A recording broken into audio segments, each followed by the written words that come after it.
Hi, welcome back to Cheyenne, Wyoming Urban Gardener. It's going to be hard for me to get used to that now that I've changed the name. Anyway, I hope everyone got a chance to see the live video yesterday that I had attempted to do, and it was pretty successful. So I did put it on replay, so if you can find it and have a view at it, that would be fantastic. So you kind of get to see me a little bit more in front of the camera and answering some questions and talking about things that I was thinking about at the moment, and I'll probably do another one of those pretty soon. I'm not sure how it works with analytics and all of that stuff, and I don't really care, so we'll just do a live video and have some fun. Anyway, now we are talking. I'm starting to get some harvest in from the garden. I already pulled 2 broccoli heads day before yesterday and yesterday. And I got another broccoli head today. This is out of the 4 broccoli plants that had the nice big heads on them. And then I also got some more French breakfast radishes, and this is going to be the end, I think, unless I've got some more seed, and I'll have to really check, of my French breakfast radishes. And I did end up getting quite large ones. The only thing that I don't really care for in regards to the French breakfast radishes, and something that I think I failed at the very beginning of the season, was just planting them too thickly. And I planted them as I would plant any other radish, and I don't really have any issues with other radishes getting heads on them. In fact, you can see 3 of my cherry bell radishes right there. They're a little bit smaller, but I do like to pull those a little bit earlier so they're a little sweeter. So anyway, I think they just need a little bit further apart. I'm talking like 2 to 3 inches apart from each other. And then they make these nice big heads on them like that. So quite a few of them in here are pretty large. And I mean, they're not really supposed to be super huge anyway, but you can see almost as long as my finger, nice and thick. So I do like them. And I'll just bear in mind for the future, if I do plant those again, to plant them a little bit further apart. So basically what I did this morning was I got up. I woke up kind of late. Usually I'm up at about 6 a.m., sometimes even a little earlier. And this morning I didn't get up until 8:30. I guess I needed the sleep. And came out, checked the garden, and we had some rain yesterday. It was supposed to have rained all day yesterday, and we ended up kind of being in a pocket here in Cheyenne of not having the rain hit us. It was kind of everywhere around us, which is a change. But we did get a little bit of rain yesterday and then the night before. But it wasn't anything like what they were warning us about. We had all of these weather warnings and things that saying that we were going to get anywhere from 2 to 4 inches, and there was going to be hail and all this other stuff. And thankfully, we did not get the hail. We got a little bit of the rain, but other than that, we didn't get any of the thunder, lightning, any of that.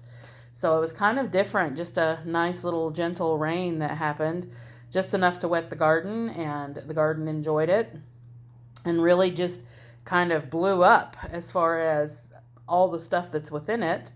So I ended up getting a zucchini. This is the zucchini off of the north side of the house, and surprisingly enough, this is the first zucchini that I have gotten this year, and it happened to be off the north side of the house.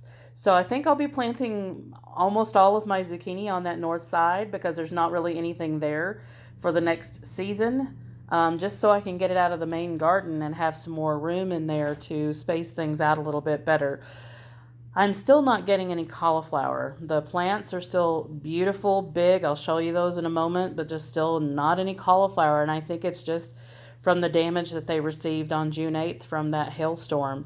Because it broke the centers out of a lot of those cauliflower. And they did come back out, and they do have centers now. They did grow those back out, but they were just so damaged. But the plants are enormous. The leaves are just gigantic, and I'll show you that in just a moment, but there's just not any cauliflower on them. So I'm not really sure what I'm going to do, if I'll try to process just the leaves and add them into some greens and can them, or if I will just call it a season on the cauliflower and pull it up and maybe plant in some lettuce in its place, because I've not had a very good lettuce year, and I think that's because I'm dealing with some ants in the garden. So I'm doing some taro and other things to try to get rid of those ants. They're the larger type of ants. They're not fire ants or anything, but they're just the larger black ants. So anyway, that was a nice little harvest there of a zucchini, and I did get a yellow straight neck squash. It is a beautiful little yellow straight neck squash. It's kind of crooked, but it is a straight neck. Just gorgeous little squash, and we will probably enjoy that today with dinner, and the radishes and the broccoli. And I did also go ahead and harvest a bunch of my kale leaves out there just to get them over out from being over the top of my beets, because I do have some beets planted along the edge of where the kale and the kohlrabi is. So I did go ahead and cut some of those leaves off, as well as harvested where I had planted some mesclun, which mesclun just means a mix of lettuce, and they put a mix in of actually lettuce and brassicas. So you have mustard greens and sometimes beets tops and this, that, and the other that's in the mesclun to make it kind of spicy. So I think all that was left, and I've been smelling it, and it smells like it to me, is mustard greens that was in that mesclun. That was the only thing that survived the ants, and it was beautiful mustard greens. And I went ahead, and I think it's called tender green mustard, which kind of looks like spinach, but it definitely smells just like mustard. So I'm going to go ahead and add that in with my kale, and I did also harvest some collard greens down in there too. So I'm making some greens today to go along with dinner. So there's my collard greens. They're just absolutely gorgeous. Some of them are a lot bigger than the others. And I just went ahead and did that because I have a broccoli that's planted in front of the collards. And I didn't want the broccoli shaded out because it is starting to get bigger and will make a head. So just went ahead and got that pulled out of there. And we'll process this for just like as if I would do mixed greens. All right, now we're out in the garden, and this is where I did harvest those kale greens from. I just cut them back from the tops of the beets. The beets are the green plants down in there with the red stripe in the leaf. And they are making heads, so I'm getting some heads on my beets now. They should be ready before snow starts flying again. And there is the mustard that I had planted just a few days ago, already getting pretty big. And I do have some turnip greens as well. I don't think they're actually going to head up and make turnips, but that doesn't matter because I'll eat the turnip greens, and when we'll mix those in with the kale and the mustard and make some more greens to can up and put them in the basement pantry. And I want to give you a quick shot of that pumpkin again. It just keeps getting bigger and bigger in there, and you can see it right. Oh goodness, it's kind of hard to see now. I've got the sun in my eyes here. There we go. So there you can see that enormous pumpkin getting bigger and bigger and bigger, and it's kind of propped up on the curb. There's a concrete curb underneath there because this is where the walkway is, and it's just kind of propped up and sitting there. Seems to be enjoying it, so I'm not having any issue with it there. But it looks like a simply just gorgeous, healthy pumpkin. And I have a couple more that are pollinated, I noticed, on the same vine. And I don't mind that. I don't mind if they get very big. We're just looking for a couple of jack-o'-lanterns for Halloween, and then possibly a couple for pumpkin pies and stuff. Anyway, all of that is looking beautiful. And the rhubarb over here just keeps getting bigger and bigger and bigger. And I definitely think, even though it's first season, that I could go ahead and harvest a few of these stalks because they're just enormous. And sorry about that strap again. I have a strap on my phone. And it is getting warmer out here today. I think it's supposed to be 86. Yesterday we had a break in the weather with the rain and things where it was about 72 degrees, and it just felt wonderful to me. I know the garden probably didn't enjoy it very much. Brassicas did, but the melons and things like that probably did not like it at all, and cucumbers. But that's okay because we enjoyed it, and we kind of needed a break from all of that heat because we've had nothing but over 90-degree temperatures. I did want to go ahead and show you as well those cabbages that I had been planting in a video a few videos ago, and they were just tiny little seedlings at that time, and now look at them. Already curling up in the center, getting ready to make their heads. beautiful plants. The little holes that you see in there are not pests, even though you see a butterfly there. That's a cabbage moth.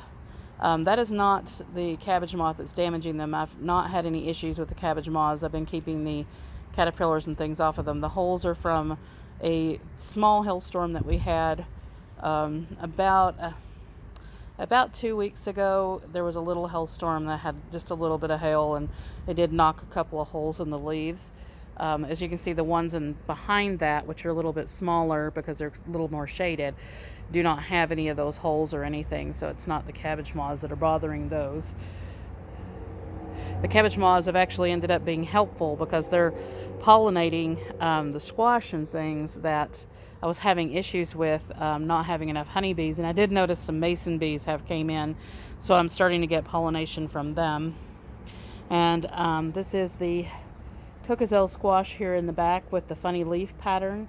And I did notice there's a couple of cocozelle squash on it, so those did get pollinated, probably by the mason bees or these cabbage moths.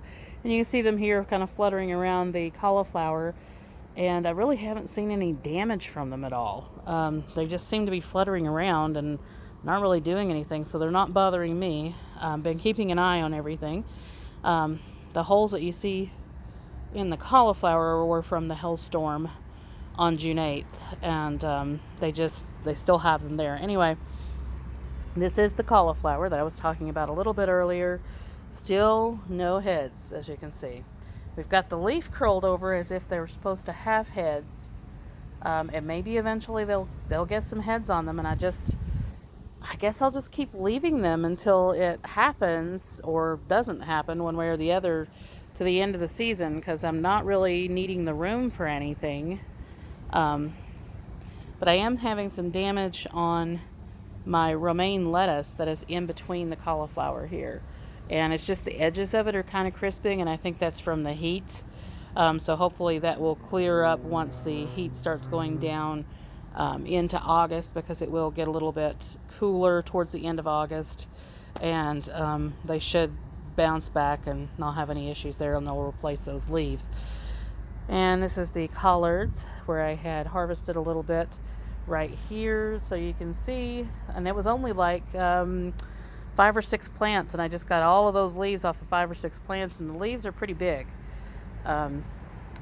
pretty good sized. So had plenty of that to make a mess of greens. And then that's the broccoli right there that I was trying to keep it from being shaded, so now it's not shaded, and you can see sun is hitting it.